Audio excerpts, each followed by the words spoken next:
Welcome back to the Lost Info Podcast. As always, this is Keeping You Awake, Jake. And with me today, I have a man's, he's pretty quiet. He doesn't talk much. But his name's Kane. He's just an observer for today. He might join us later on too. I'm not sure. Just want to check things out.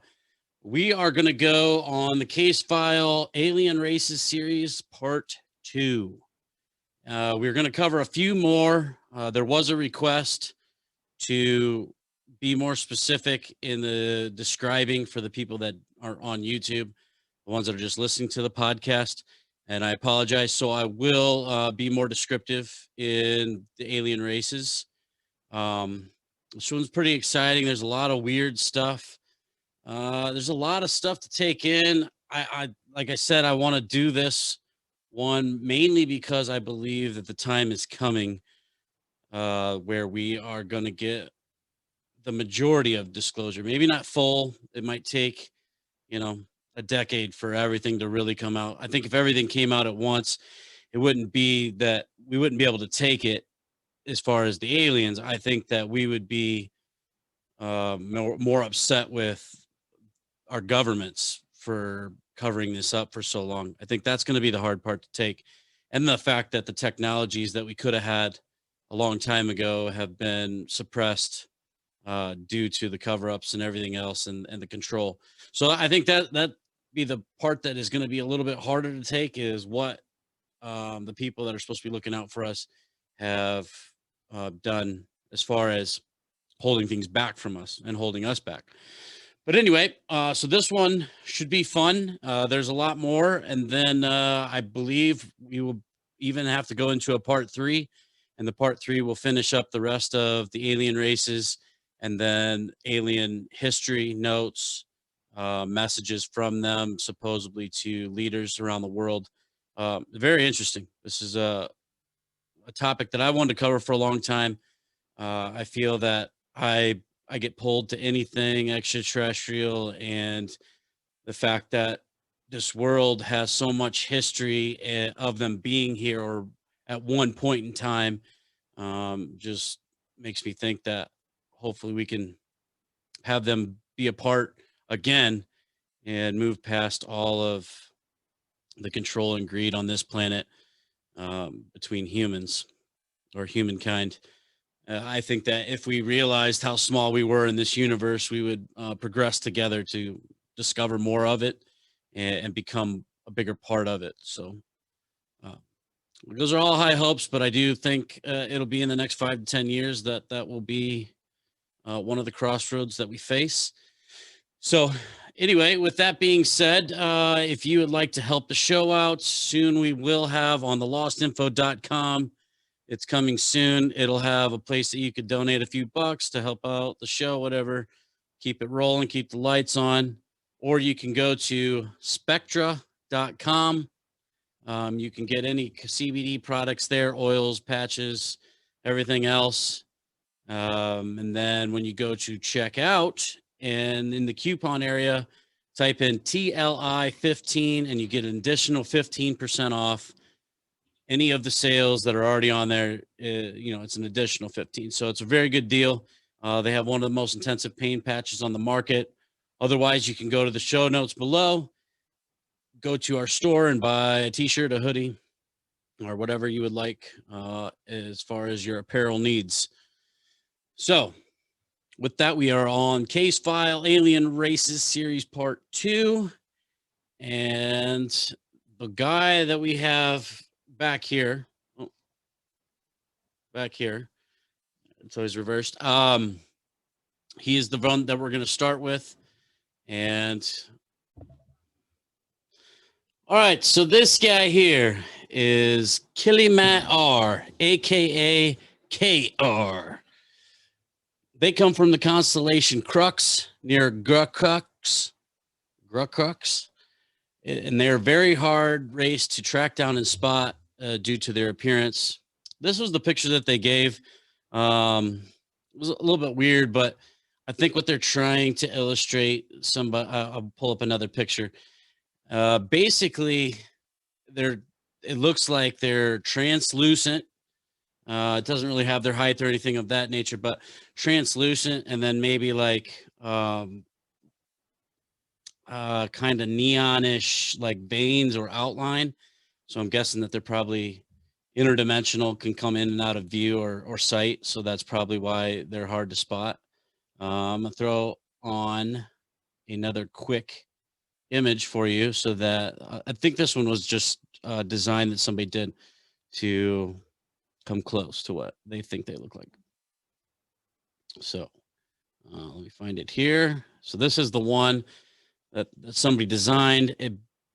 Well, that's pretty big in here, but I think it's more or less like translucent, like I said, probably like average height from what the shoulders look like, because that's really all that we have. But it like the veins and whatever else are probably like they kind of just make them look like they're colored, but I'm thinking that they kind of just reflect light or something, or refract light, so that you can kind of see image barely if they wanted you to. I'm guessing that if they come in and out of dimensions, kind of how they come across. So they're but anyway, they're very hard to track down because they're hard to spot. But both the USA and the Russian military have developed a special camera and radar system that allows to spot them when they're on Earth. But even then, they have only been sighted 8 times. So that seems pretty crazy too, based on the timeline. It's only 8 times. The purpose of their presence is unknown. And when they are sighted, it's usually in the area known as the Bermuda Triangle, which at the end in part 3 in the show notes, because I've read this book. It's a very interesting book, by the way. It's called The Alien Book, or the book, The Alien Races. I think it's the book, Alien Races. It's a KGB book. You should go and get it just for, I mean, it's interesting because a lot of these, I've seen this book way back in the day, and then I came across it again and then read through it. I found it a very interesting read, if nothing else, but it does line up with a lot of other things that um, Graham Hancock and David Icke and people like that have said. There's a lot of things in there that line up to this having a lot of grit. So, and I mean, there's a lot of people that just don't believe in aliens, which, you know, I don't. We're we're so small in the universe that if we took up all this space, it would be a waste. So to me, that the odds of us being the only living beings that are intelligent is so far from truth that if you think that, you might just have a really big ego and think that all this was for you. But time will tell. And in the meanwhile, I think it's fun to go over these, and there's a lot of notes about them, and there's a lot of stories, and there's a lot of things, and it's better to kind of have an understanding of if this was possible and there was a crossroads coming where we got introduced to these, to kind of know a little bit about certain ones and what you're looking for in them, and if you want to even know the certain ones, so there was one more. Oh yeah, that was the Bermuda Triangle. So, yeah, and there's also, like, again, in the show notes in part 3, we'll go over those notes. It did say something about there's been 2 different bases, I believe, in the Bermuda Triangle of different races of extraterrestrial, and I don't know when this was updated, but it had said something like there was going to be a next race of aliens that wanted to take over the Bermuda Triangle base. And I think that there's like some kind of Stargate or wormhole there. And that's why we have all of the electronical interferences and disappearances of boats and ships and planes. And so, I mean, that part does kind of make sense, or at least fits into the whole narrative, because we still can't explain the Bermuda Triangle from, I mean, all the way back. So, but maybe these ones are the ones that want to move in. The Kilimat R, aka KR. So this book is the book that were on the KGB Introduction to the Alien Races book. The next one that I have, they didn't have an image, so I put this one up instead. But it's labeled 2017. And there's a reason why they labeled this race that, but it's kind of weird when you don't have a picture to kind of put together with them. But they have only contacted humans one time in the USSR in 1935. According to the reports, they spoke some kind of Slavic dialect. They left a written message with about 10 sentences. And they come from the galaxy UDFJ-39546284. Estimated distance from Earth, our standard, it's 13.2 billion light years away. And they travel by using what other alien races call wormholes, which allows them to bend space. In the notes from that Petro and the other guy that found this book in their dad's attic, whatever, in the files, they had made sure they wrote down in the original alien race book, the ARB, the sentences that was left by this alien race was only one, because the other 9 were blacked out. So that was a personal note that they had wrote to make sure they said. So the one that wasn't blacked out said 2017-2022. According to the reports, they were tall and had blonde, long hair and smelled like flowers. So I don't know. The 2017 kind of sounds like Nordics, but I don't know. But tall, kind of Swiss look, tall, long blonde hair. Kind of sounds Nordic in a way, Slavic dialect. But the message was blacked out for the most part, the 9 of the 10 sentences. So all that was left was 2017-2022, which maybe that was in the time frame when they will be back. And the message might have said the reason, and a leader that had it maybe decided it wasn't best to keep that message on there. I'm not sure. Well, that's all speculation, but that Petro, whatever else, said that in the original copy that 9 of the sentences were blacked out. So, and there is no picture, unfortunately, on this one. So, but basically like a Nordic, but it labels them 2017, I'm sorry. So, I mean, that doesn't really help because you don't have the image nor the name. So go on to the next one. All right, these next guys seems to be something of the reptilian or a reptilian subcategory of extraterrestrial and alien race. Basically, they're the Gigantic. Maintain sporadic contact with 3 Earth governments, but not the most powerful ones, not the USA or Russia or China. Considered to have violent nature by other races, they have been visiting Earth for 3,000 years, and they come from the constellation Horolugum, and are known to have as allies the race Matri. And we'll talk about that, and they're in this part too. The Matri seem to be a race that I haven't heard of much.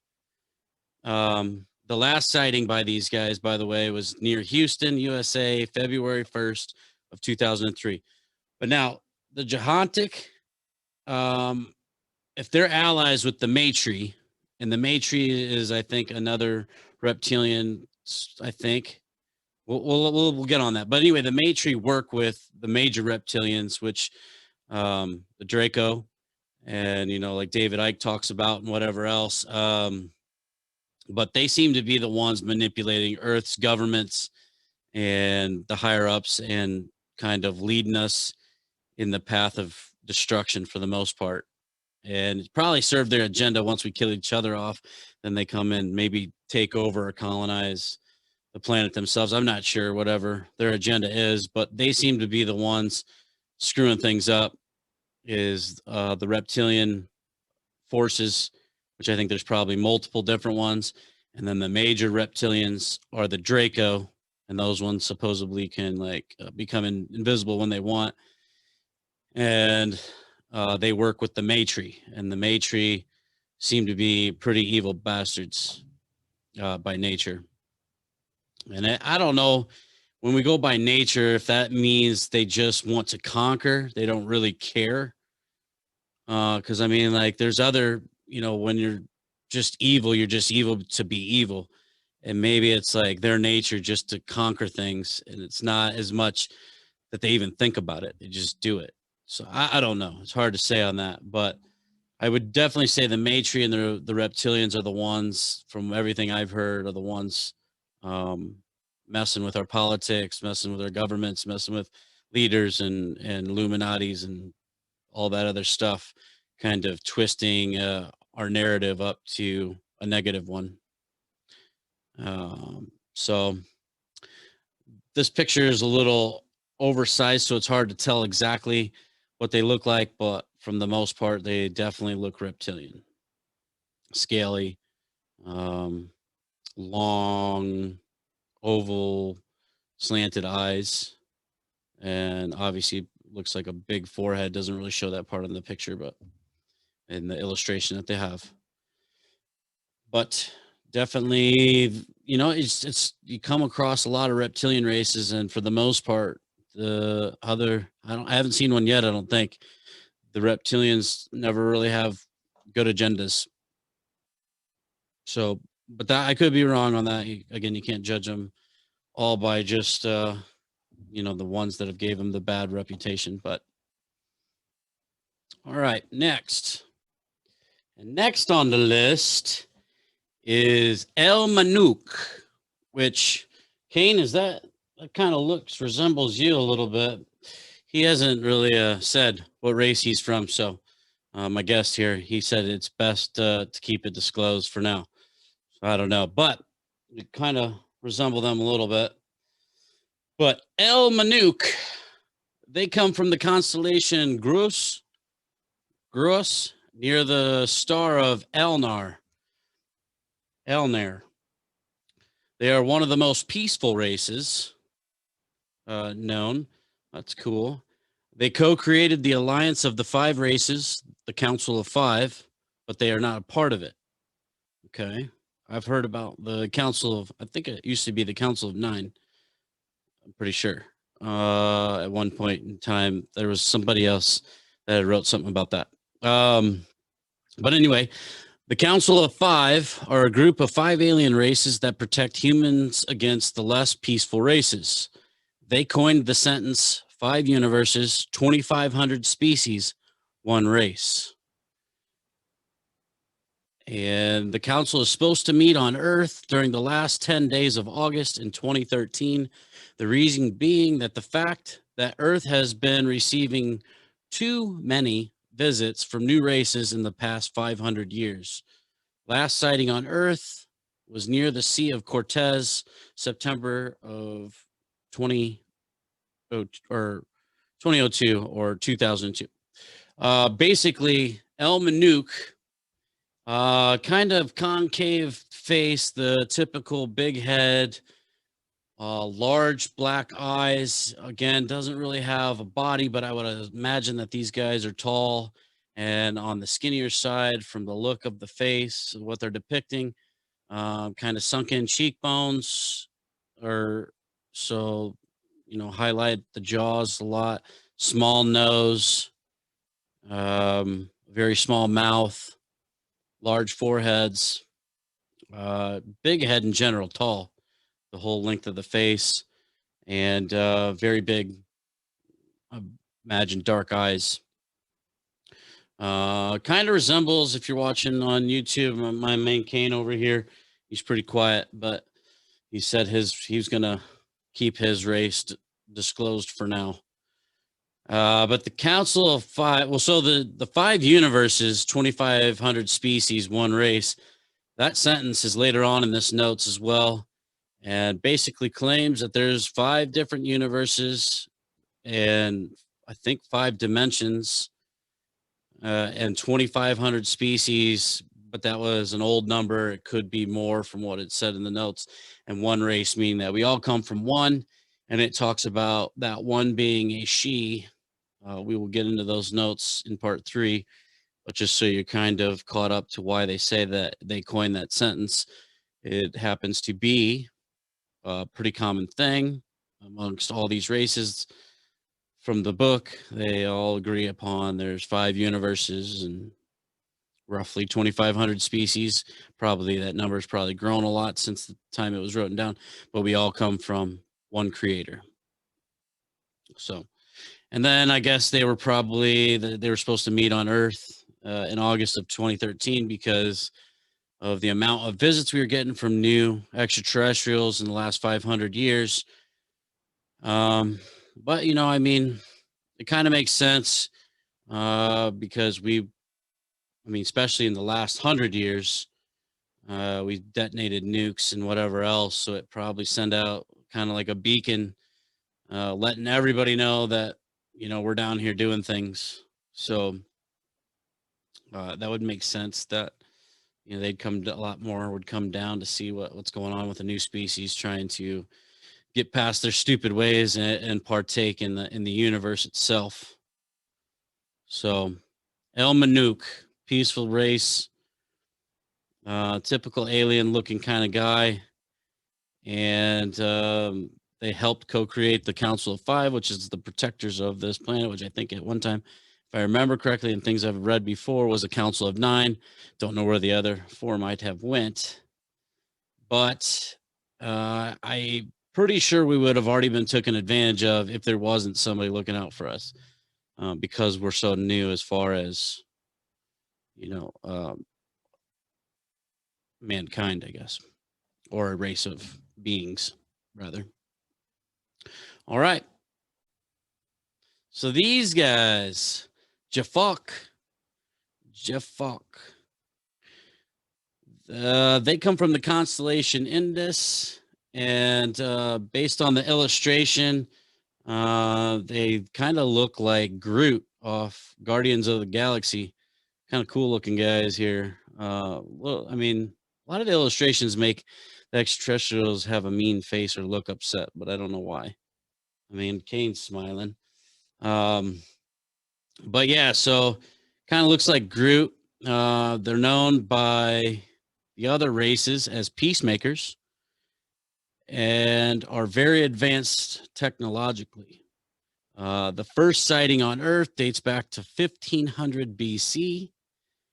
And they met with JFK 3 weeks before he was killed.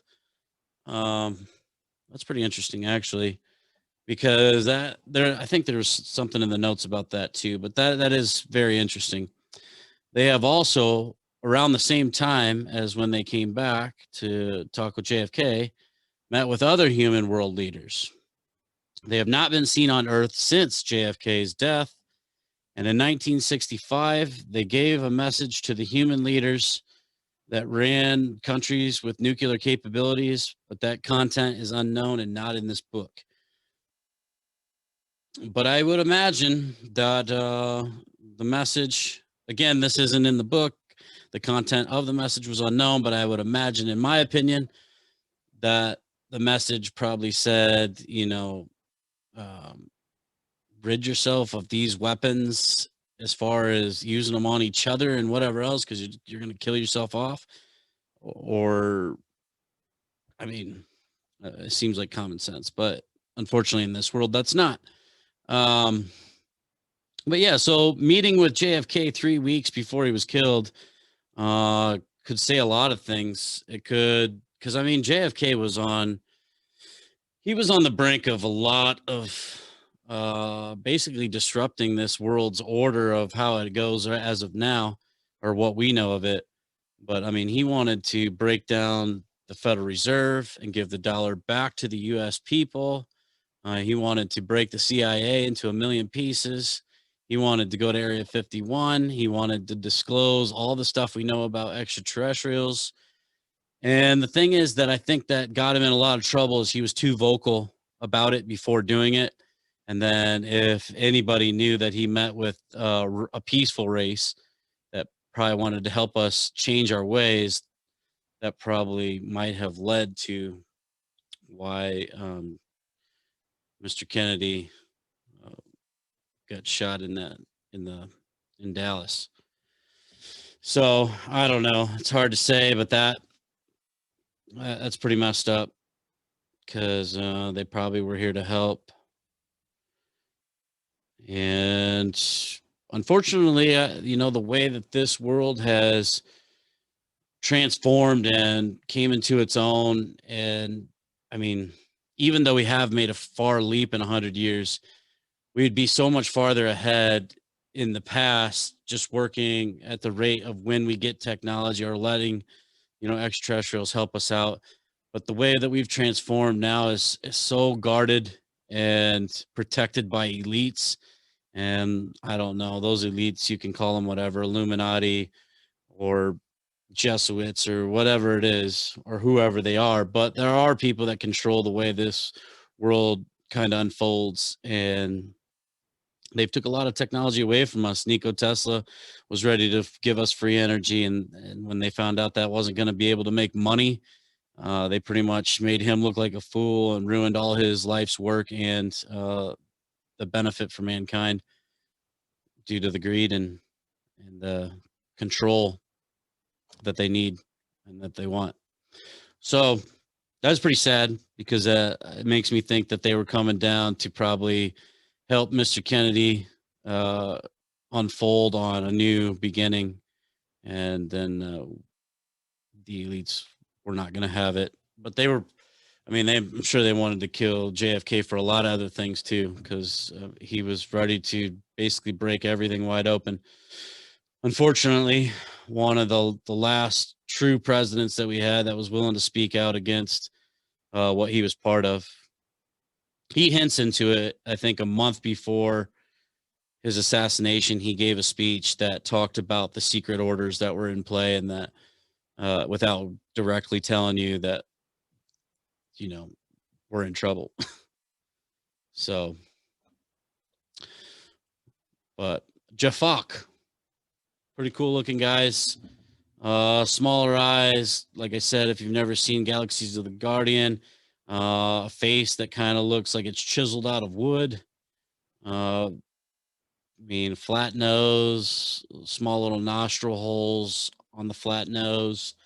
More like walnut kind of eyes, a little bit oval, small mouth. But I'm guessing a big forehead again. Doesn't show the rest on the picture, but I'm guessing elongated forehead and probably a tall, slender kind of frame. So Jafak, and hopefully they come back. We need all the help we can. All right, next. All right, these guys, the Dorsey, which is weird because I looked them up. This wasn't the picture from the book, but it's almost identical. They got these. Well, let me explain them first, and I'll explain what they look like. But so the Dorsey, they grew to a maximum height of 0.5 meters, 1.6 feet, which is very fucking, it's teeny, which is weird. They have visited Earth at least 250 times. They come from Cassiopeia, where they have 2 home planets. They eat other alien races as well as humans. Their race is at least 4 billion years old, and they have been in constant state of war with other alien species for 2 billion years. Last sighting on Earth, November 2001, Italian Alps. Now, that's weird that they would, I mean, I don't know. Maybe they have, have robot bodies or something, because that seems weird that they're only 1.6 feet high and they eat other alien races and humans, and that they're in all this war. You'd think that, I mean, I guess you can just hide behind ships and technology, but seems kind of weird that they're that kind of race for not being that big. But basically, like I said, I don't know, maybe they fit into a robot body on the neck. And so maybe their height is only, whatever. Because in this image here, it shows that they have a robot body. In the image in the book, it doesn't show anybody, it just shows the head. But basically, a long mouth, similar to humans, kind of has where the lip comes into a point in the middle. So it's not just a little slit, it actually has curvature to the lips, long and narrow face. The eyes come out, and then basically the eye sockets go all the way up and then come into these little cone shapes, or a little cone shape that kind of curls back into the other side, to where it has like a hole in the forehead, at the top of the forehead. So a very unique look. But when you look these guys up, the Dorsey aliens, like there's a lot of things that depict them. So I don't know what that's about. But I mean, there's drawings of them. They're in a lot of different types of movies. I think one of them comes from Star Wars, one of the depictions of them, but they're all very similar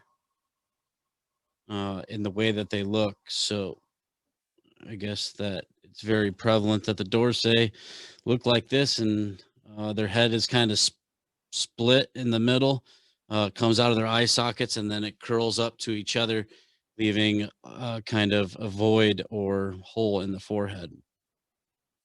So, and that, being that they're 1.6 feet high, I would have to assume that their height, the rest of the body, is mechanical and not part of their actual being. Or, this is just a really blown up picture, and they're, little baby soldier guys. I don't know. It seems kind of weird. 1.6 feet isn't much. So, yeah. But again, they've been here 250 times. Apparently, just little war mongrels. 2 billion years of war. That's a lot. And they're last seen in 2001. Probably busy out there with all their space wars. So, all right, on to the next one. So the next guy's, for the people watching, this picture is kind of blown up, but the illustration in the book seems to be basically the appearance of a velociraptor, for better lack of words there, velociraptor, dinosaur-ish looking kind of thing. I mean, it doesn't really give a great depiction in the book. I even looked up. It didn't really give me anything. So basically, they're known as a very peaceful race. However, even though looking like velociraptors, they are a very peaceful race. They have 2 permanent bases somewhere in South America. They are 100% nocturnal, do not interact with humans, and are described by other alien races as shy. They harvest insects and rodents by the many thousands on a monthly basis, reasons unknown. At least 3 of them have been under Brazilian military custody for the past 12 years, whenever this was written. Last sighting near Oaxaca, Mexico in 2003. They are visited by their own race or kind every 20 years. The next visit should be around 2016. So interesting. Velociraptor looking kind of Miguel, and they're peaceful velociraptors, which that'd be pretty cool. Hey, as long as they're just minding their own business and doing their own thing and not hurting nobody. I'm down with it. What do you think, Kane? Yeah, he still has nothing to say over there. It's just observing, I guess. All right. So on to the next one. So these guys is a cart, and they come from the constellation Sextans. One of their ships crashed outside of somewhere in Brazil in 1996. Two of the occupants are under USA custody after having paid the couple billions of dollars to the Brazilian government. Uh, they have the fastest ships of any known alien races, which is that's saying a lot, really. They have the race cars of the alien ships, I guess. That's crazy. So the fastest ships of any known alien races, and the last sighting was February 2002 in that same place in Brazil. So I guess they didn't really come back after that whole scenario. I'm guessing, you know, that's got to be pretty hard too, because you would think that you'd want to come back for like, your scouts or whatever they were doing, and you just don't want to either get involved with the Matri and the reptilians in our government, but to never let them go home, it's pretty messed up. Depending on what they were doing, I guess, but it doesn't say.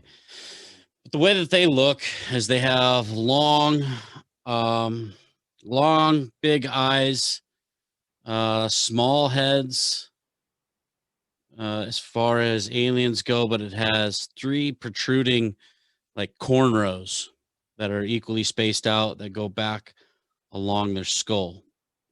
So it looks like three big cornrows or braids but they're just like big lumps that go along their skull all the way to the back. Which is weird because there's a lot of also depictions of these guys. There's a new show that I just started watching, Resident Alien, and they also have a similar head on the three knob, big channel looking things.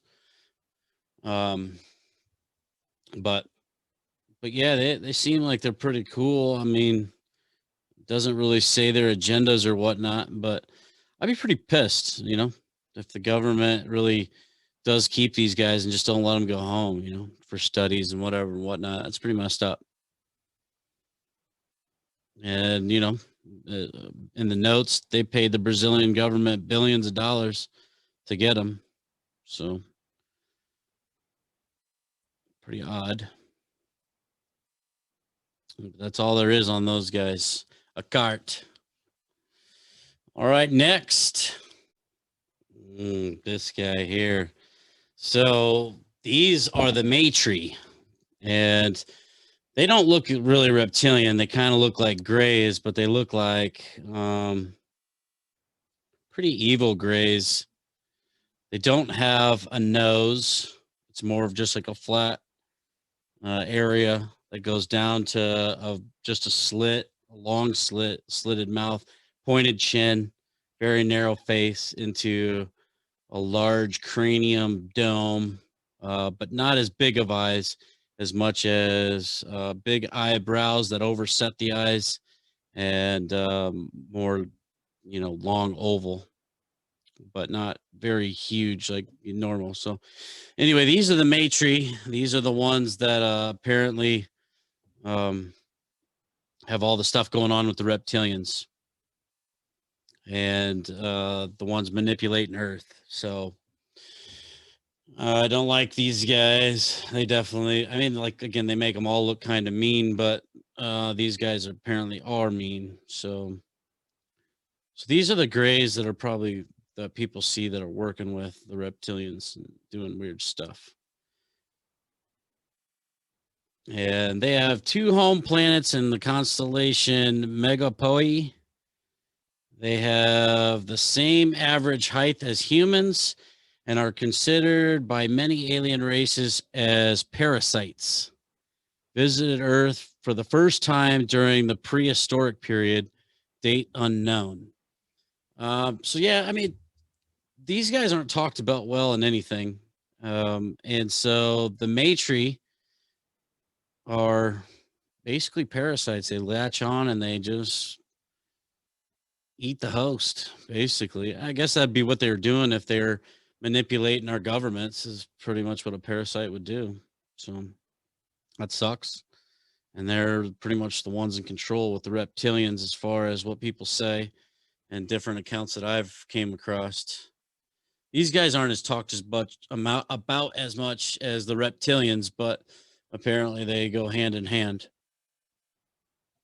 Abduction of humans is carried out openly, so they have no regard. They have the goal of colonizing Earth. That has not happened because of the protection from other alien races, which is the Council of Five, such as the ones in the Council of Five. They are hermaphrodites, and their lifespan is 120 years. They have colonized at least 26 planets. They have abducted at least 5,000 human males, and they have visited Earth at least 200 times. The last sighting was September of 2006 near Nome, Alaska, USA, which they're probably going on one of those bases or something. Yeah, I'm guessing that they've manipulated the United States and they've been working with the United States along with the reptilians, as far as the government and the secret orders and cabals and programs, like probably like the Majestic 12 and all that other stuff. They've probably been doing a lot with our government, just basically like parasites, just leeching on, letting us destroy ourselves until they can take hold. And so, well, thank you to the Council of Five again for keeping these guys at bay, at least, because I'm sure that they would have done their damage by now if they could have. All right, next. All right, these guys here, they're actually cool looking. They got like neon, or I don't know, LED looking eyes, very small, sunken kind of cheekbones or cheeks that go into a smaller mouth, a large head, veiny looking body from what it looks like. I think you'd be able to miss these guys, basically like luminescent kind of light eyes. Anyway, the dries. The dries height is around 2.5 meters. They're 8 foot tall. They have a very complex structure of their skull. Visited Earth at least 20 times. They carry out human abductions, which they use for human reproduction. They have abducted at least 520 humans, males and females. They come from the third star in the constellation Cetus. They have 2 home planets and have colonized at least 40 planets with the help of slaves. 10 of those planets were taken with the use of force. They work together with 3 other alien races, and they mostly eat animal protein.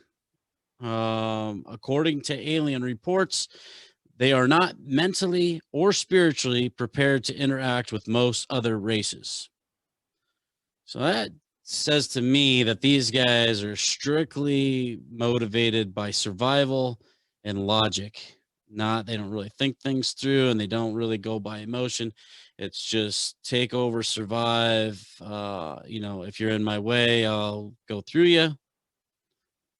So, I mean, that can be destructive unless you kind of, I don't know. I think it's destructive to any other race for sure, but I don't think it's malevolent. I think it's basic survival. They don't apparently mentally or spiritually prepared to interact with most other races. Yeah, it seems like they just go about trying to survive. Their 2 home planets chemical composition is similar to Earth's, and they are supposed to reveal themselves to humans in an open manner in 2022. So a year from now. So that would go with my theory on in the next 5 to 10 years. So maybe that's why I feel it coming, because it is interesting.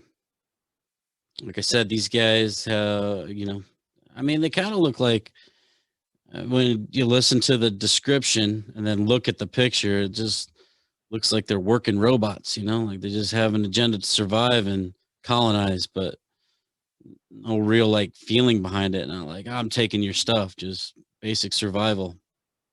So, all right, next. So the race Lang, alien race Lang, kind of resemble a little bit like Avatar. It's kind of pretty, interesting looking skin, very smooth eyes and into the mouth area. And then from the cheekbones down the bridge of the nose and around the head is kind of like a scaly, maybe contrasting, sparkly, textured skin along the jawline as well.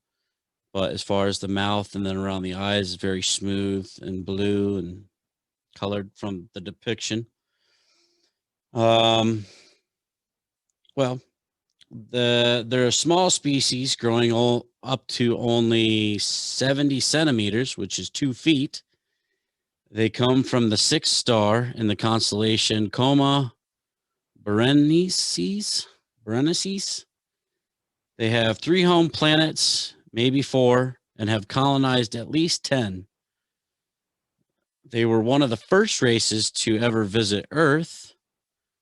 They were the race that started the stories about fairies. Interesting. 2 alien races claim that they have abducted over 10 million humans throughout history. The number is highly disputed by 2 other races.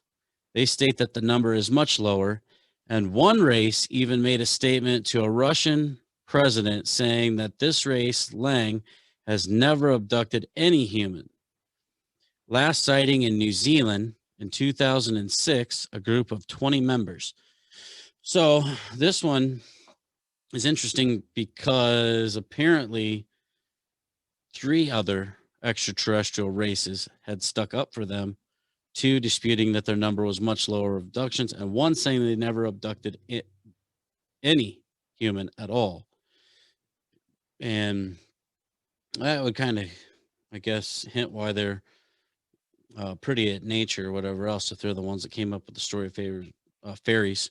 So 2 feet tall, cute little fellows that may or may not abduct you. And that's kind of interesting too, that they're one of the first races that visited Earth, which would mean that there wasn't much to see probably back then. The last sighting was in New Zealand, 2006, which somebody saw 20 of them. So that's pretty interesting. Not much more on those, on the Lang. All right, next. So the SMAD, these guys, the SMAD, there was no image in the book, but this is what somebody else depicted when I was looking up the image for SMAD. So I don't know. It also says that they resemble humans in appearance. So I'm not sure where they get this picture or who designed it or what. But in the book, there is no image. They come from the planet Savok in the constellation Batteray. Their ships are kind of a cone-shaped type ship. They resemble humans in appearance, and according to one alien race, they only have 6 ships left. They've colonized 20 planets. 18 of them were inhabited.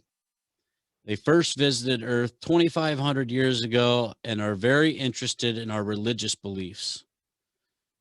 They are a race in the decline. They're weakening, according to other alien races. So I don't know. They resemble us in appearance. Looks like they were trying to do too much, maybe by colonizing 20 planets and only inhabiting 18 of them. And looks like they kind of burned through their resources and left themselves high and dry. I don't know. If you're colonizing 20 planets, you should have more than 6 ships for sure. And I don't know if you don't have like maybe like a good system that you got people working and basically mining all the supplies and putting together ships and materials for ships and whatnot. I'm not sure. It doesn't sound like they have a very good plan if you've colonized 20 planets, or at least 18 of them inhabited, and you only have 6 ship and you're in the decline. You should definitely be, unless you're being bullied by other extraterrestrials or no allies. I would think that you would have more with 18 inhabited planets than 6 ships and on the decline, weakening. But yeah, maybe they tried to expand too fast and left themselves thin everywhere where other extraterrestrials might have attacked them or something. So the SMAD. All right, next. The Tengri. These guys I've heard a lot about recently and reading a lot of this stuff. They seem like an interesting race of extraterrestrials. Well, I don't know if it explains in the book, but nope. So basically, don't know how tall really they are. I would assume maybe average human height. They resemble humanoid, um, and man, I guess, in the face, even with the proportional eyes, nose, and mouth. But they don't really have ears. They have like these tentacle cornrow things coming off the back and side of their head, mainly the back, kind of like a mullet of tentacles. But proportional head and then proportional eye, nose, and mouth features like a human male as far as the picture is depicting. And I'm not sure about the height. But the Tengri, they come from the planet Tengri, Galactic Sector 56, Star System F-1342. They live underground and have a population of 10 million. First visited to Earth 10,000 years ago. They do not need an atmosphere or water to survive. They have one ship that can accommodate 5 million of their kind. They have had contact with human governments throughout history. The last known sighting was in Argentina in 2003. So I think these guys are on our side from some of the stuff that I've read. I think they try to keep to themselves, but I think that they just want to be left alone, really. I don't think that they have bad intentions, because I think I read something where they helped us out one time in these notes that we're going to go in part 3.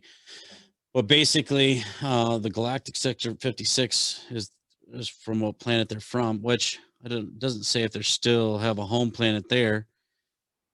But they live underground, which may mean here, since they only have one ship that can accommodate 5 million. I'm guessing maybe that and their population's 10 million, that they're on one planet, probably ours. If they were here 10,000 years ago, they might be the ones that live in the void or the inner earth, possibly. And they don't need atmosphere or water, which is interesting because most living things need water. And I know that if these are the ones I was thinking, have been in contact with our governments because they tried to help us at one point with the reptilians, or at least warned us or something of that nature. We'll have to go over that. But they have been in contact with our governments.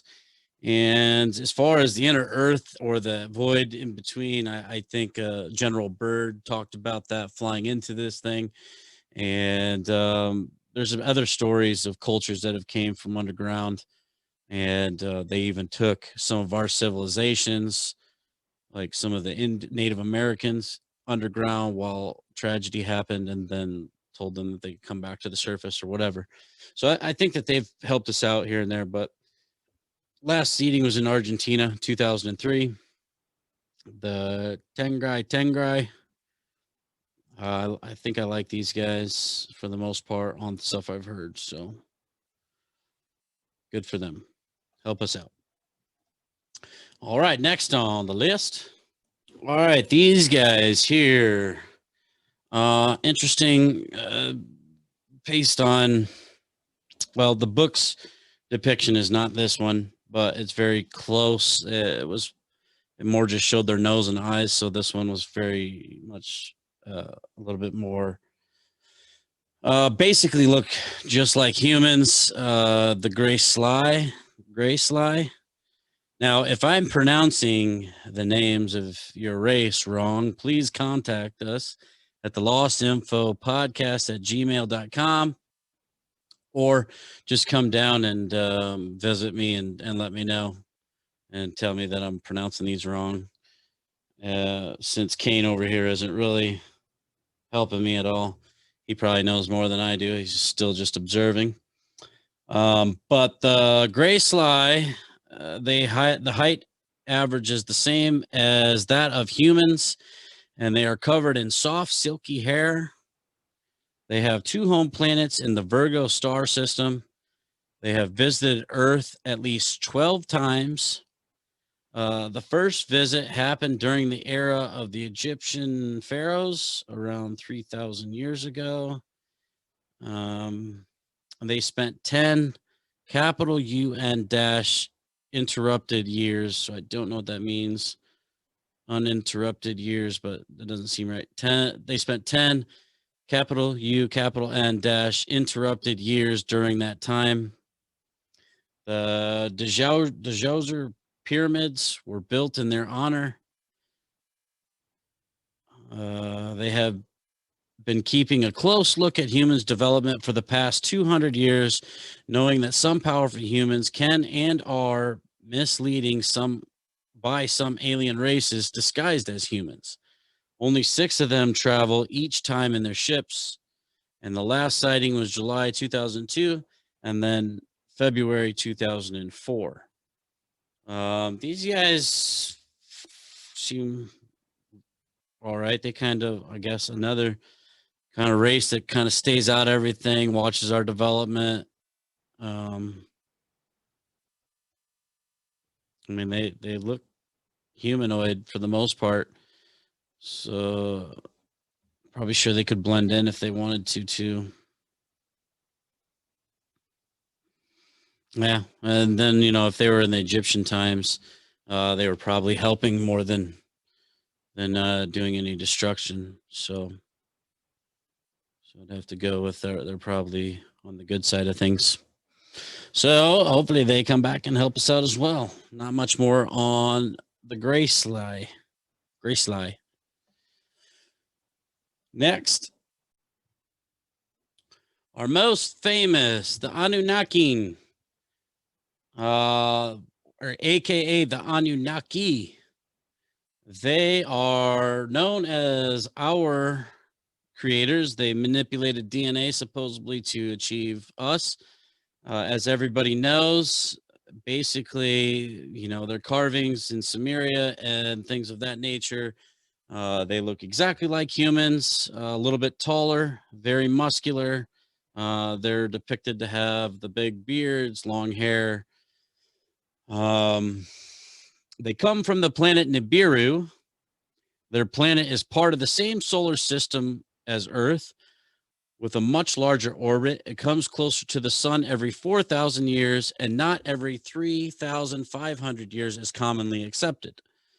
They resemble humans, but are higher, 2.5 meters, 8 foot tall, and more muscular.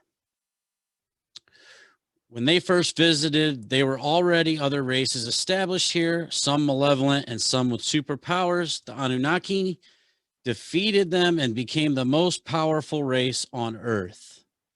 They genetically engineered the most intelligent non-alien beings on Earth, us, at the time, not much more than a smart primate, in order to have a race of slaves at their disposal was their main purpose for us, apparently. But then again, evolution takes a lot into that. So if we were mixed with DNA, or their DNA mixed with primates' DNA to make them a little smarter, to be able to do some of the work that they didn't want to do over time, that would lead us into evolution of, uh, a more educated brain and capable of thinking things out. Well, and like I've said before, I believe in a God, and God, if they created others and then, let's say that they splice DNA, they're not our God.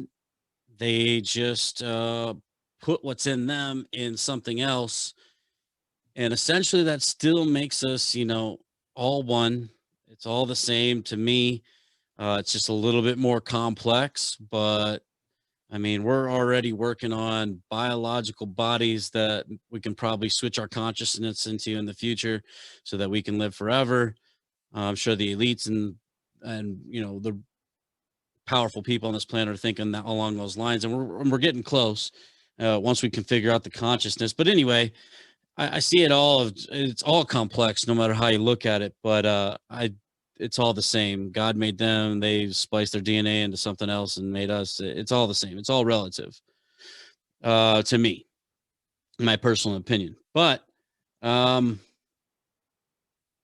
so let's see where we were. So they made us as slaves, uh, basically to do the work that they didn't want to do on Earth. At the time, Samuel and Lilith were the Anunnaki king and queen. They were not aware of the presence of reptilians on Earth. They only cooperated with one other race, the Zeta Reticuli, not to be confused with the Solstice Ray, or AKA the Greys. It's a different race of Greys, apparently. Eventually, they left Earth, unknown reasons, but before they left, they had created a subspecies of the Zeta Reticuli. This species eventually became rulers of Egypt, or pharaohs, until the reptilians infiltrated them as temple priests and ended their reign. They gave birth to the legends about giants. And they will return one day as promised by themselves. However, that date of their return is still a mystery. They do know all that is happening on Earth, as well as other planets where they have had their influence or still have their influence. The proximity of planet Nibiru does cause cosmic instability and weather-related repercussions in all planets of our solar system, but does not cause the amount of destruction that is usually accepted and believed. How far they are is still a mystery. So the Anunnaki, or AKA the Anunnaki, have quite a story. They've definitely been talked about all through our history, and probably the most known of extraterrestrials, especially in this modern time when the big talk of Nibiru coming back and causing all kinds of destruction and their return and whatever else. There's a lot of people say they're going to come back and end everything, but I don't think that's the case. I think they might come back, but we're no longer the slaves that they left us, because we've evolved back to similar to obviously their DNA. And I think that would go into the Council of Five, that, we've made our own way up until this point. And so now we're not creatures as much as beings. And we have the right to, prosper and become what we should, as long as we get all this manipulation and dumb shit over with, and we basically raise our conscious level to a higher being, then we can probably associate with all these other guys out there, and the Council of Five can kind of step off and let us uh, take care of ourselves. But apparently that's still in the progress because we can't even manage our own planet and we kill each other. So still a lot of work to do, but I think their return won't be the end of us. It'll be maybe to help us, maybe to understand that, you know, if they're that powerful and whatever else, they'd understand that they put their DNA into a being that was going to evolve to that kind of responsibility of being a being and not just a creature. So only time will tell on that one, but there's a lot that think it is near. All right, let's go next.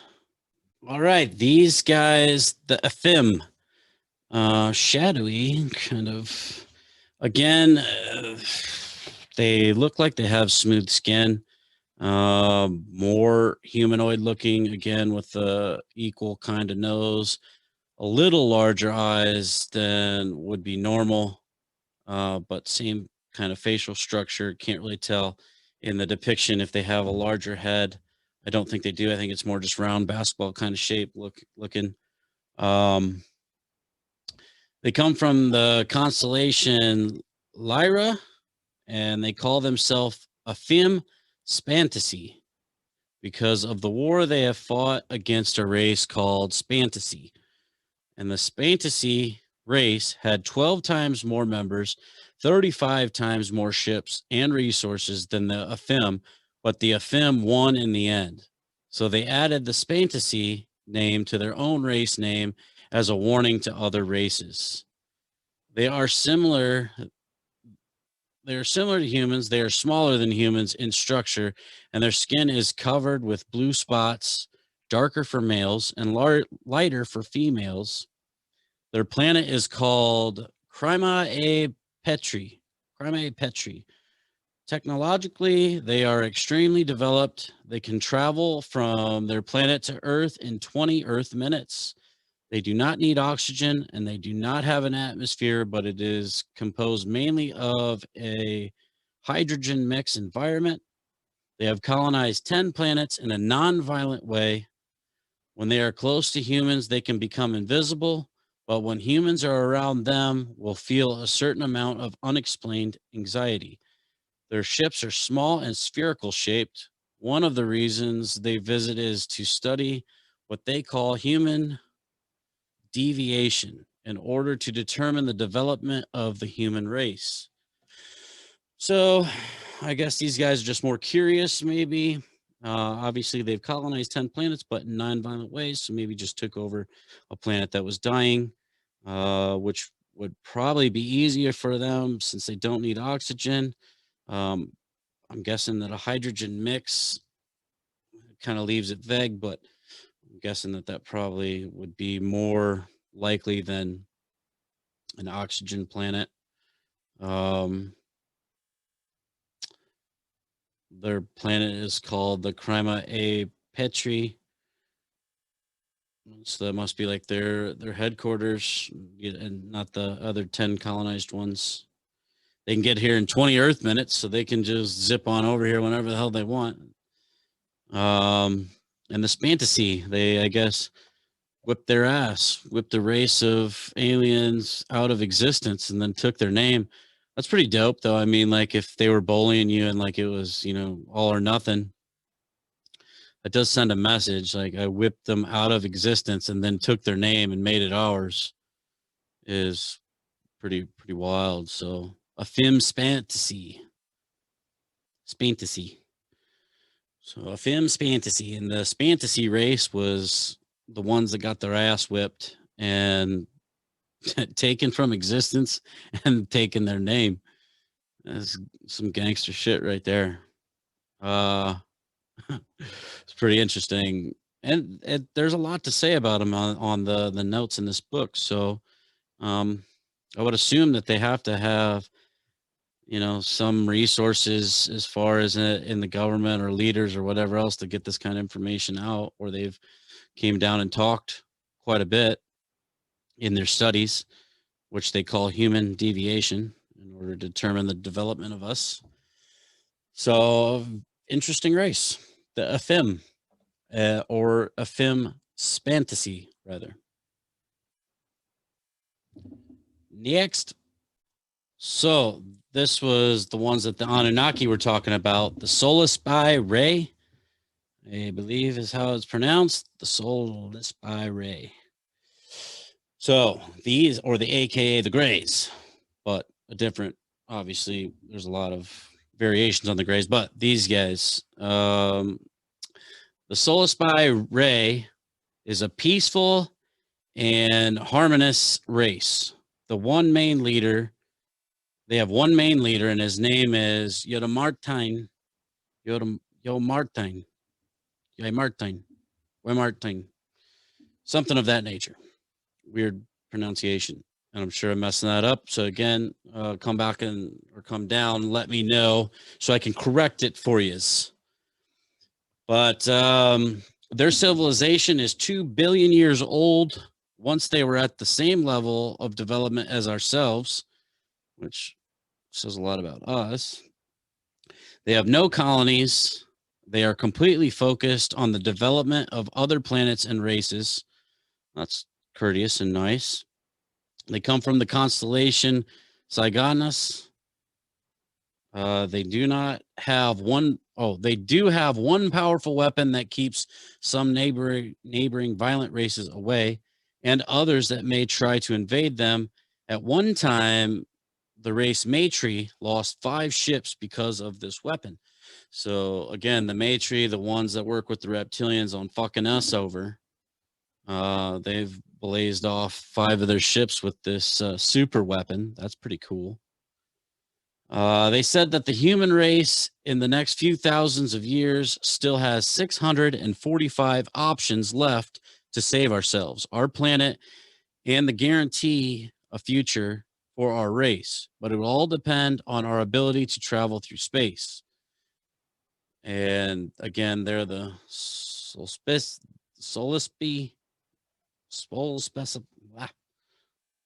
by Ray, but we call them the Greys. Anyway, all these names are super hard to pronounce. If they're even right, I don't know. But that's interesting that they say we have 645 options left to save ourselves and our planet and guarantee a future of our race. I don't know when this was written, but I would imagine that if you think about eternity or long futures, the amount of options would be a very large number. So 645 means to me that we're coming to a point where we have to figure out what the hell we're doing in order to overcome whatever we need to overcome to survive. And I think and it says it would all depend on our ability to travel through space. Well, I think that we're on that already. So, and back engineering and things of that nature of crafts, and the TR3B that we have, I believe, can travel the stars. And Lockheed Martin's CEO, before he left in the 80s, had told we can take ET home, meaning that, to me, that basically he was given a clue that we're able to travel the stars. So that leads me to think that we have a good opportunity to change.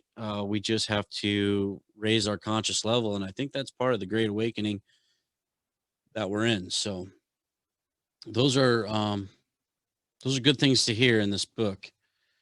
The fact that they're 2 billion years old, and that we were at the same development at one point, means that we definitely lost our way, either due to the reptilians and the Matri, or just our destructive nature.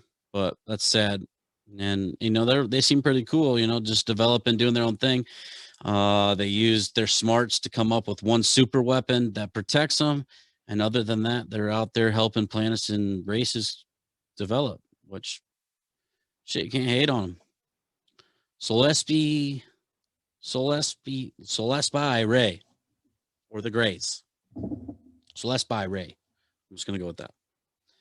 So interesting, and obviously you can tell by the look of them, they look just like the Greys that, if you've ever seen the Roswell footage or whatever, maybe faked footage of the autopsies on those bodies, they look like those grays.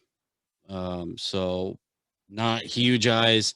They are bigger, but they have a little nose and a mouth that's smaller, little kind of folds of skin for the ears, not huge craniums like others. But if you've ever seen those autopsy things, it looks exactly like those grays. So, all right. So the Celeste by Ray, or AKA the Grays. Need to get. I think we need to hit them up and figure out how to get one of them weapons, and then eliminate all of our nuclear weapons, and then just have one big weapon to protect Earth. But that's all high hopes, I suppose, for now. So next, all right, Puxity. They have no image. The image that is depicted in the book is a bunch of humans dragging a large humanoid creature. Let's see here. So the race was very influential in some South and Central American cultures. It doesn't list which cultures, which I would have liked to know, but at one time they had over 2,000 members living amongst humans in those regions until one day when most of them left, leaving behind only 25 of their own. Humans then killed them. Oh, man. Damn us. They have not returned to Earth since that incident. They were known to be very tall. Some reports from one alien race says that some of them were as tall as 4 meters high, which is 13 feet. That's a very large, so kind of like giants. Maybe that's where some of the giant stuff came from. The reasons why the local humans killed the 25 Puxities is unknown. But that's pretty sad. I mean, they probably came down, were helping them advance and everything else, and then they took off, and they were probably pissed off, like, where'd they go? And then, human nature, I don't know. It's weird sometimes, especially if you go through history. I don't know. Maybe it was like, maybe if we kill them, they'll come back. It's hard to say what humans are thinking when they do some of the shit we do, but I don't know. That's pretty messed up. They left 25 of them to maybe help out, or maybe they wanted to stay. And then we just offed them like, nope, you're not us. And we can't control you, so we'll kill you. I'm not sure. It's hard to say. That seems weird, especially if they had helped them advance and then 2,000 were living amongst them.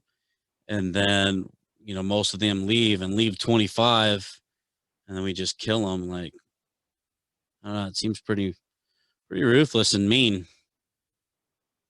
And 13 feet high, you would think, I guess it's not. I mean, it's not super. It's pretty tall. I think you just slap some humans around, but I guess if there's only 25 of you and they came and killed you one by one, I don't know. Seems pretty ruthless. Puxity. So the poor Puxity, they said, screw it, we're not even coming back. Because we tried to help you guys, and then you were just mean and decided to kill our remaining fellow Puxities that we left. Bogus on the humans' part on that one. Especially in primitive times, you would think that you would respect them more. But maybe, I don't know, maybe they weren't nice. I don't know. Doesn't say that part. Doesn't say how they treated the humans. So kind of up in the air. Reasons unknown.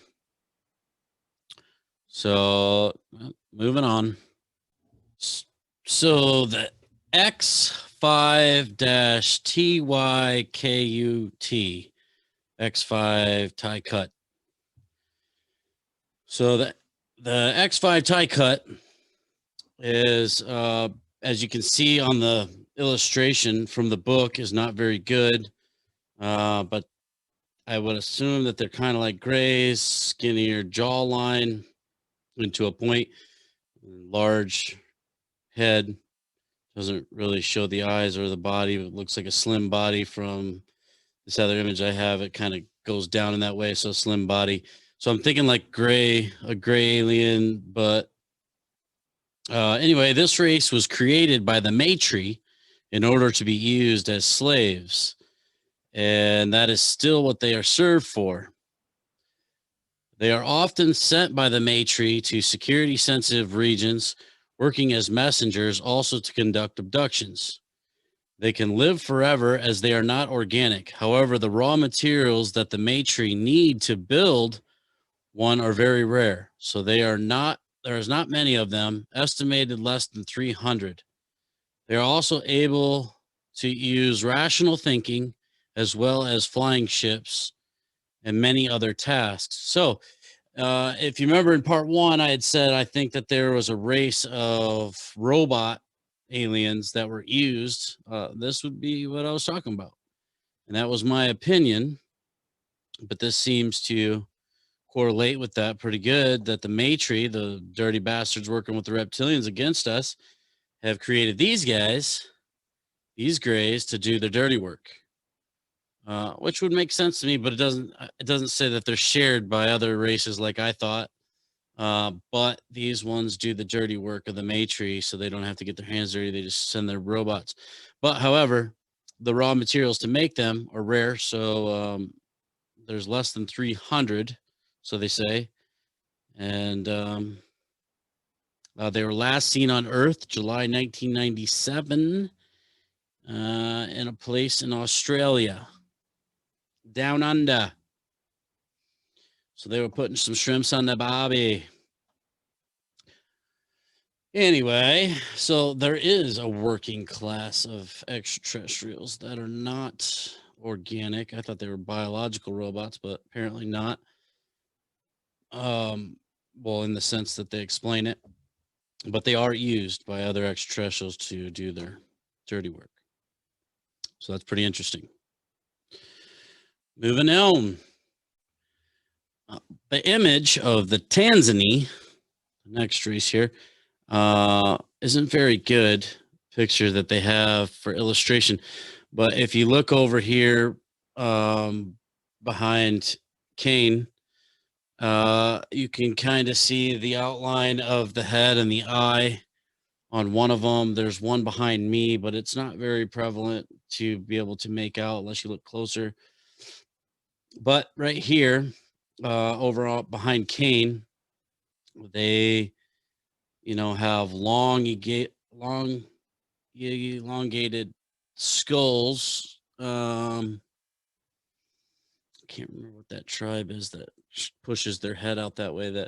But then they have smaller eyes and facial features opposed to the rest of the long back of the skull.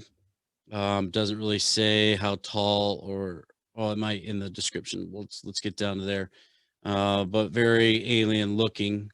So they come from the constellation Perseus near the star Gorgone Secunda. They have caused thousands, maybe millions of deaths on Earth and other planets. As one of their interests or area of study is how other races react to tragedies and cataclysms. Technologically, they are extremely advanced.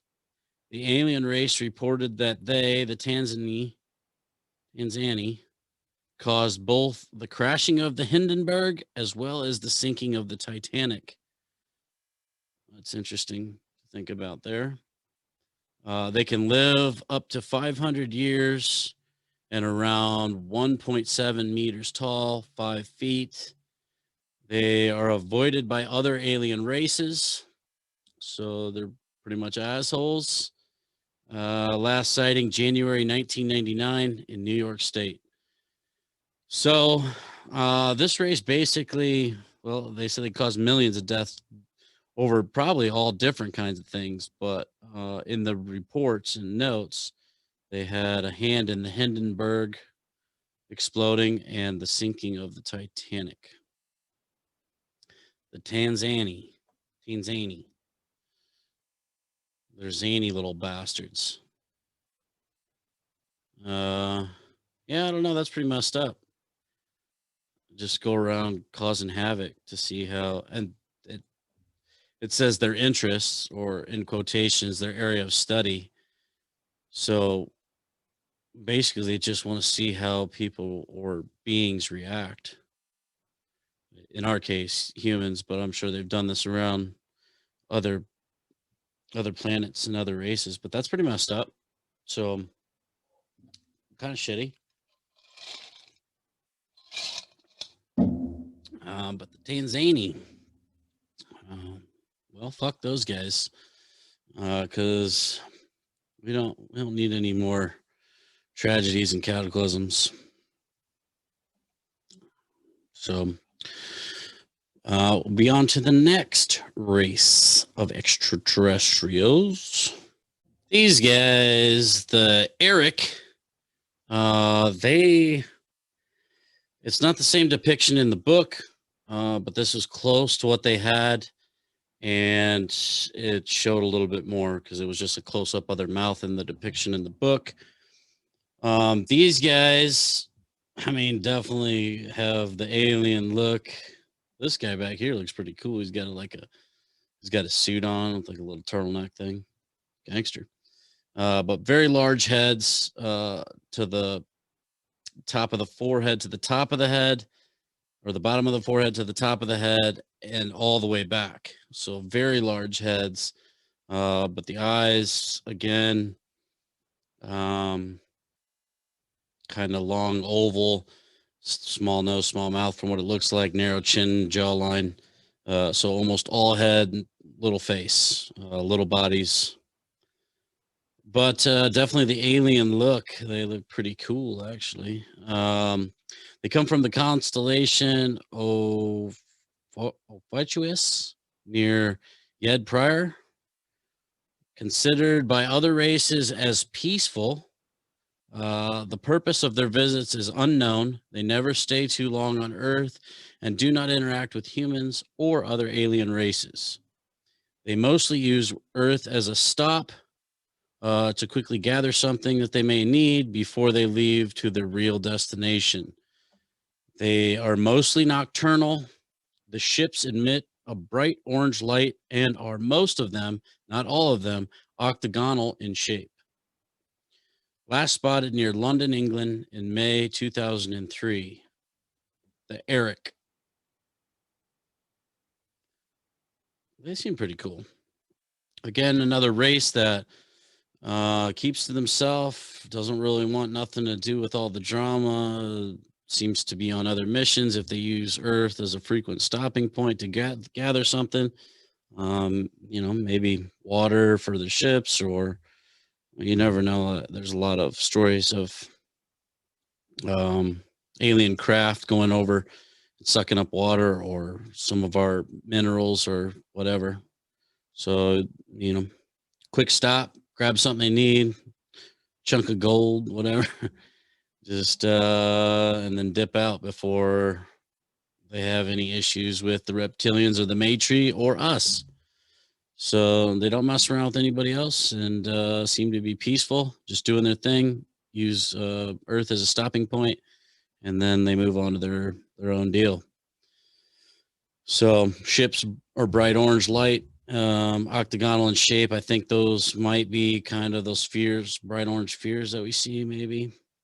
It just looks like a sphere because it's glowing, but if it wasn't, it would be octagonal in shape, and that's most of them, not all of them.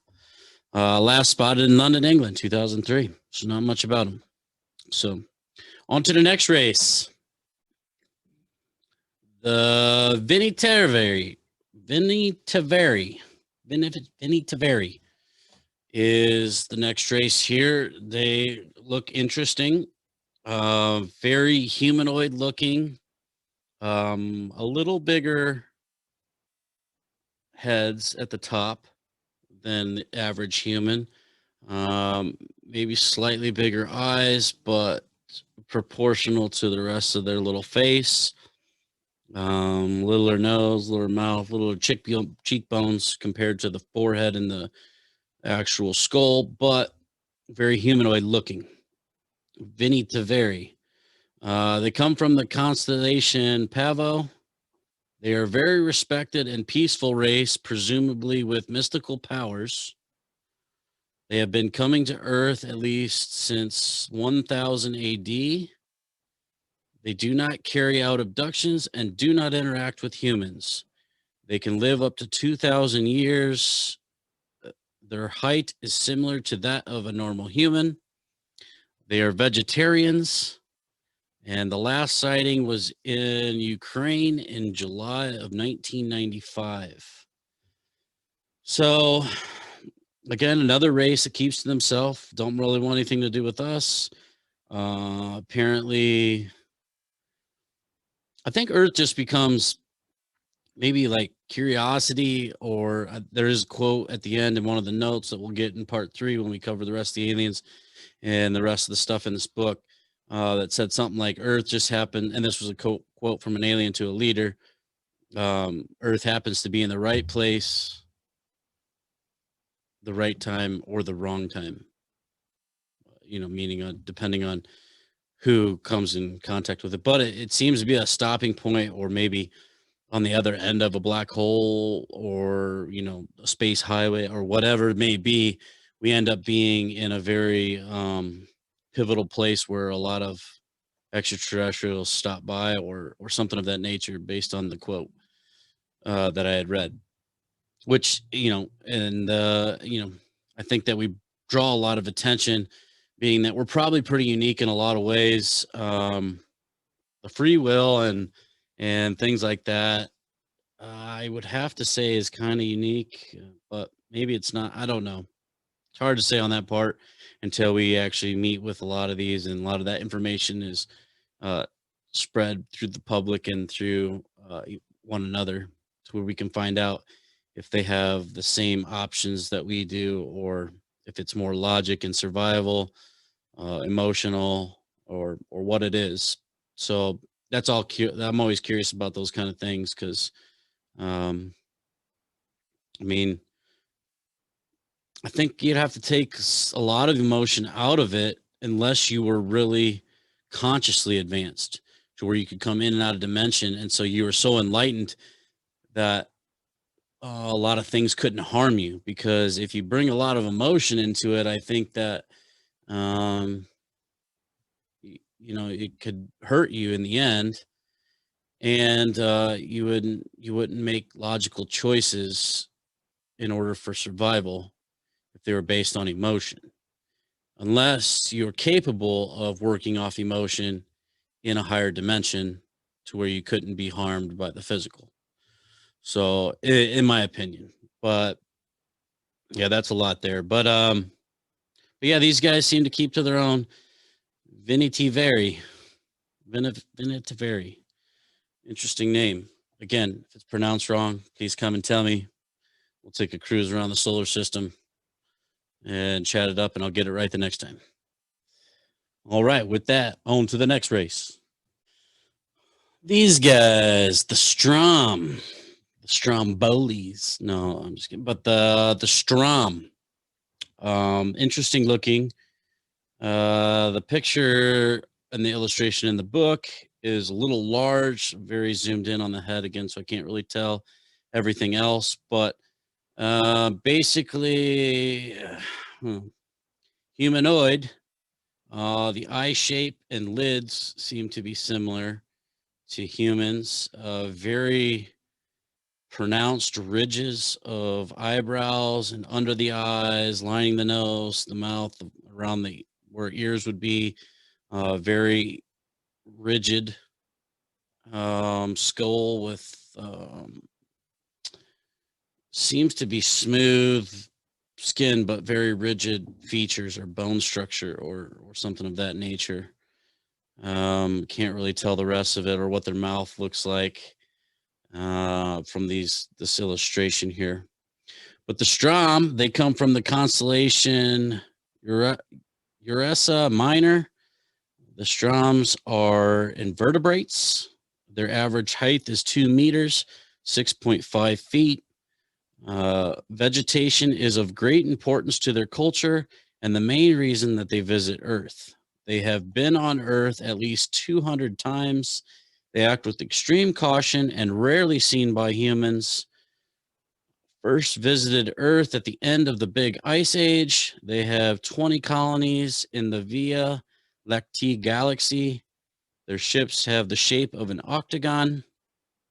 And last sighting, October 1976 in Oregon, United States. Basically, again, another race that seems to keep to themselves, but have an interest on Earth due to the vegetation, which are probably disappointed in us because we keep destroying our own rainforests and vegetation and all that stuff. So if that was important to them, they're probably pretty disappointed in us. Makes sense why they're extremely cautionary around us and rarely seen by humans because apparently they know what we're capable of. And they have 20 colonies via Lactea galaxy. So maybe somewhere where there's like Earths and maybe not inhabited. So they just put colonies for the vegetation or whatnot. And ships that are shaped like octagons again. So, and it's been a while. Last seen 1976. A lot of them were in the 2000s as far as the last sighting. So this has been a while. So I think that they saw us increasingly getting destructive and thought, you know, we have other places for vegetation. Not that important to go back to Earth. Possibly. My own opinion there. On to the next one. The Kalinae. Kalinae. They come from the constellation Aquila, star Terrestre. They have colonized 3 planets and have a lifespan of 150 years.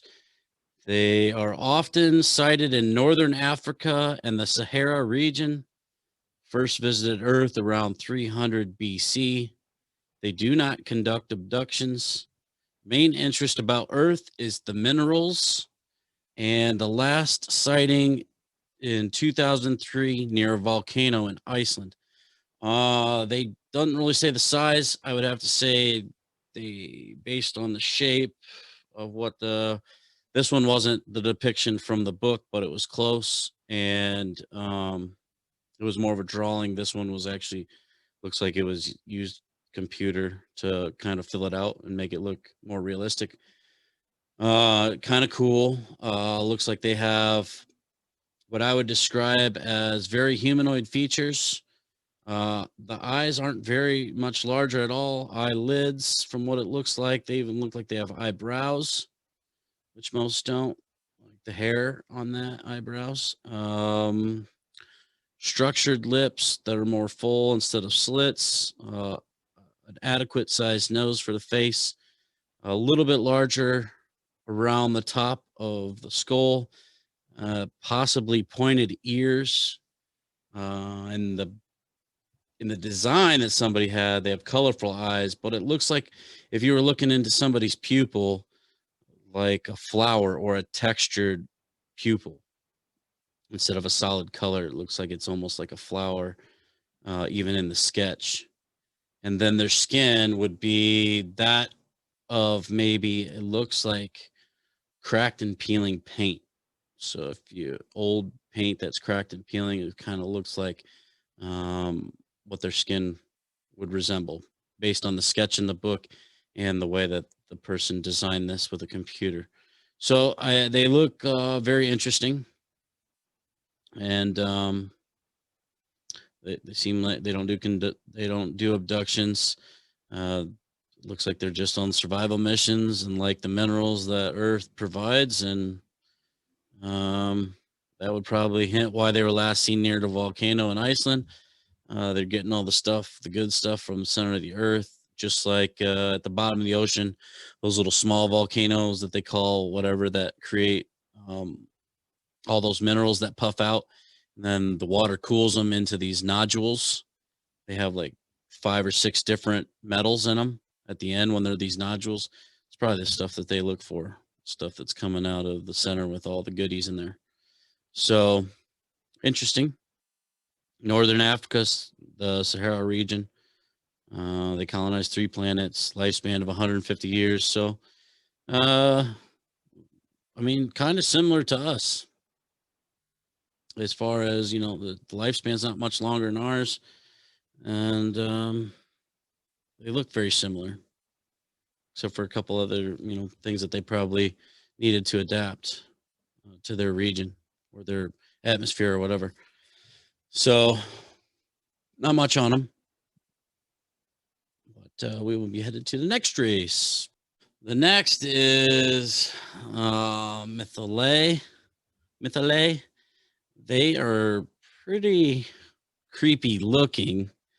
Again, it's only because movies and things of that nature that have used this kind of imagery to make a scary kind of creature or a swamp thing or kind of whatever is what it looks like.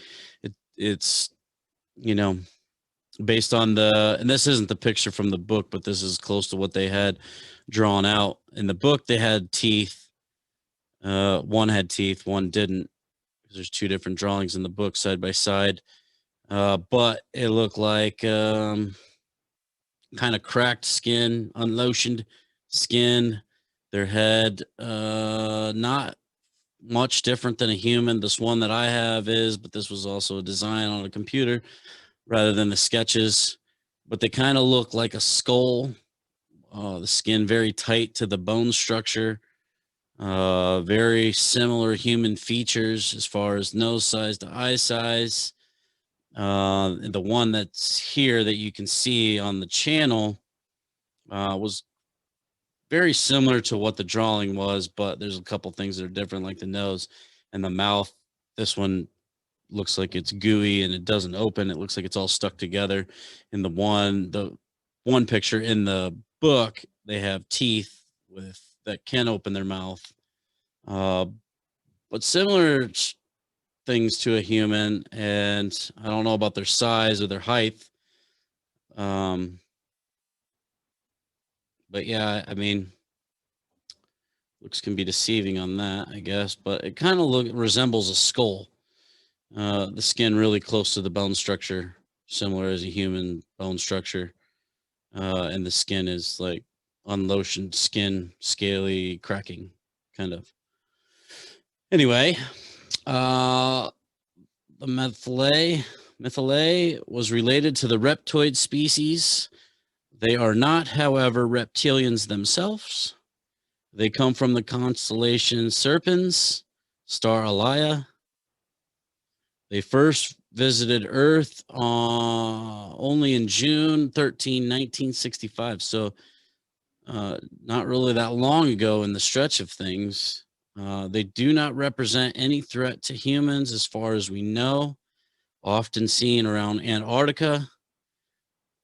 And the reason for their visit is unknown. And the last sighting was Antarctica, May 1st, 1997. So not much to really say on these guys, but apparently, we don't have a long history with them either. Their first visit in 1965 is in our recent past, so probably just curious, and they don't seem to be a threat as of now. They were related to reptoids species, but they are not reptilians themselves, so they don't seem to be as mean as they look, apparently. So, not much about them. All right, on to the next one. Okay, this one is gonna be the last one for part 2 on the Alien Races series. These are the famous reptilians, the ones that are apparently with the Matri doing all the bullshit. So, as you can tell, it's a reptilian looking humanoid creature. Don't know if they all have tails or what. There is variations of them, but humanoid in nature, probably the same height, except for the elite, powerful ones are probably bigger, from what I've heard. But anyway, the reptilians, the most known and feared of the reptoid species. There are at least three. They have been permanently on Earth for 15,000 years, and that's confirmed, supposedly.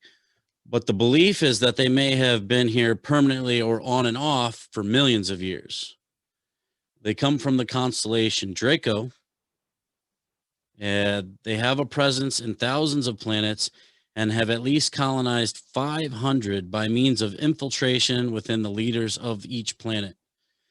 Some, not all, of their members have the power to shapeshift as well as telepathic abilities.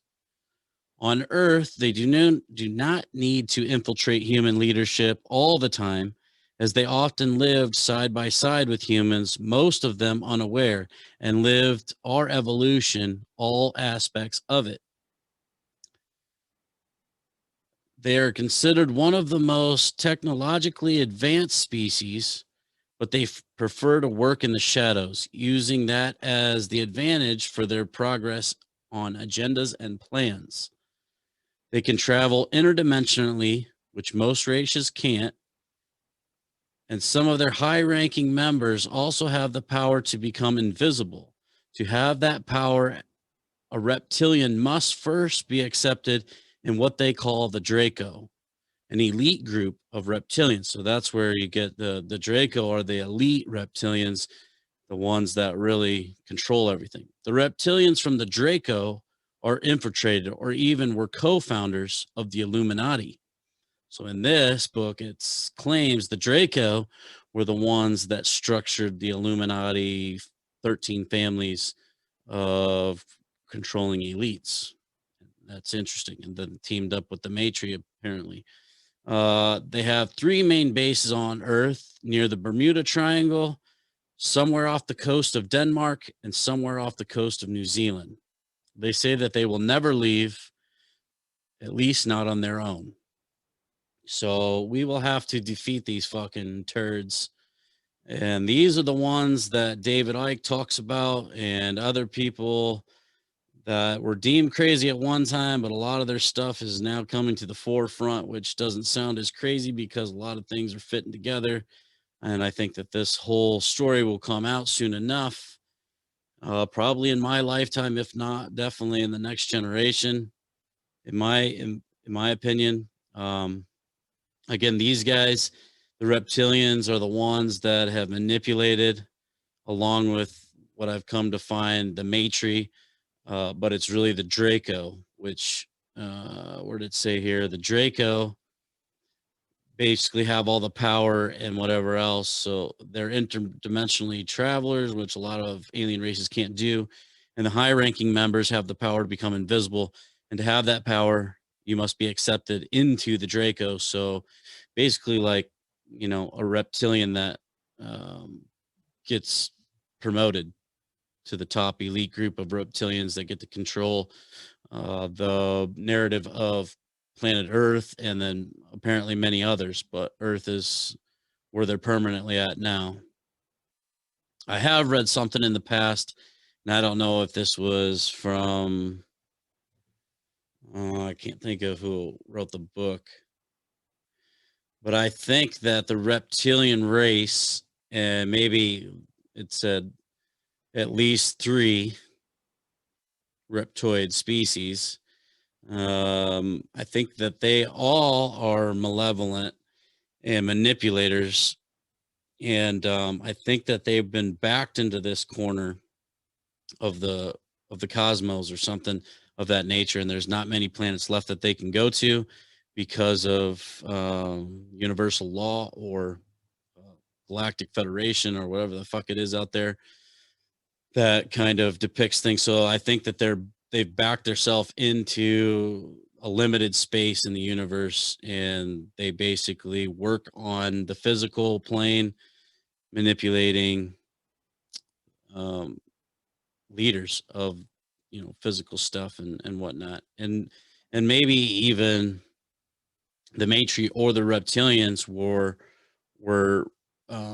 mislabeled as Satan, because that seems to be exactly what they are, as manipulators and destroyers of society, basically using their powers for their agenda, but hiding in the shadows and letting us do all the dirty work to each other. So it definitely makes sense when you look at the whole picture. I mean, I guess anybody could put the whole story together that way, but everything that I've researched from different ends, different perspectives, everything leads to kind of the same story with this reptilians. The Matri is new for me, but I would imagine that they would have had to have some help in a lot of stuff they've done. But apparently, the Draco, which are the big dogs, the um, promoted reptilians to the higher ranking reptilians, get to really unfold what goes on. And apparently, the co-founders of the Illuminati, which obviously has done a lot of destruction on this planet. And again, the manipulators behind the scenes, pulling strings, setting up the structure for which later controls our whole existence and reality. So it kind of sucks, but it makes a lot of sense. Near Bermuda Triangles, and then off the coast of Denmark somewhere, and off the coast of New Zealand somewhere. So apparently they're never going to leave, and we're going to have to defeat them. Now, there is a note in the back of this book. Again, in part 3, I'll go over those notes in further detail. It'll be the rest of the alien races that I haven't covered yet, and then it'll be alien history, notes, and messages that they had tried to give us. So that was 2 leaders and documented in this book for the KGB, and a field manual, rather. So with that, I think we're going to go ahead and stop at this point. I'm going to go ahead and let me change something here. Okay, we'll put the background back to the book. And so the KGB book, I don't know how many races we just covered in this part 2 series. Part 3, we will tie up the series with the rest of the ones that are documented in this introduction to the Alien Races book, KGB. It was discovered by the son of a high up ranking official in Ukraine that said that this book was a field manual for the high ups, and then he had it. It was in his things. And then they decided to publish this book and made some side notes of their own, which they say which notes are theirs.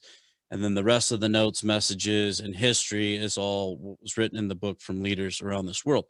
So very interesting book. Like I said, I would recommend going out and purchasing a copy or download it. It is free to download in some places. It comes in a PDF. But where I got it, you have to basically it gives you the link and the link to it, and then you have to use up memory space just to load it up onto your computer. It's not really saved in the PDF files. So I bought it, and basically just comes in a little binder in the cheapest way. And it's basically just all these. I'm guessing it was all the notes put together by this guy and his friend that found it in his dad's attic, and the whole story is in the book of how it came to be public. But yeah, so with that, we are going to stop on Alien Races series part 2. Again, the lostinfo.com will be coming soon, and you can help us out through $1 or $2 on some PayPal or whatever, however we get that set up. Otherwise, go to spectra.com and order your CBD products, and then in the coupon code put TLI15 for an additional 15% off anything that you buy. And you can also go to the show notes below and get your apparel needs met at our apparel store, the Lost Info apparel store. And if you have anything on me butchering some of the names of constellations and aliens, you can contact me at the Lost Info Podcast at gmail.com. With all that being said, we will wait for our fellow seekers of knowledge and finders of info to join us the next time on the Lost Info Podcast. As always, this is Keeping You Awake, Jake, and I'm out.